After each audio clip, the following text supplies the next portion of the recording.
1605ஆம் ஆண்டு இயேசு சபையின் அருள் பணியாளராக நோபிலி இந்திய மண்ணில் காலடி வைத்தார்.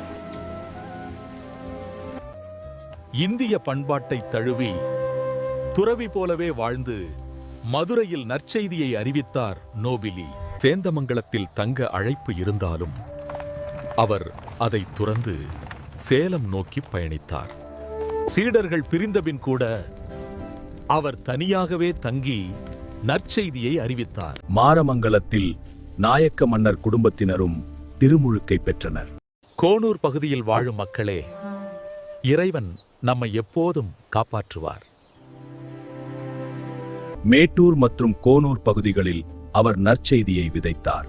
சேலத்தின் பல பகுதிகளில் கிறிஸ்தவ சமூகங்கள் உருவாகத் தொடங்கின. தொற்று நோய் பரவிய வேளையிலும் சிலுவையின் அடையாளம் மக்களுக்கு நம்பிக்கையாக இருந்தது. ஒரு காலத்தில் அரண்மனையும் கிறிஸ்தவ சமூகமும் இருந்த மாரமங்கலம் இன்று வரலாற்றின் நினைவாக மட்டுமே உள்ளது.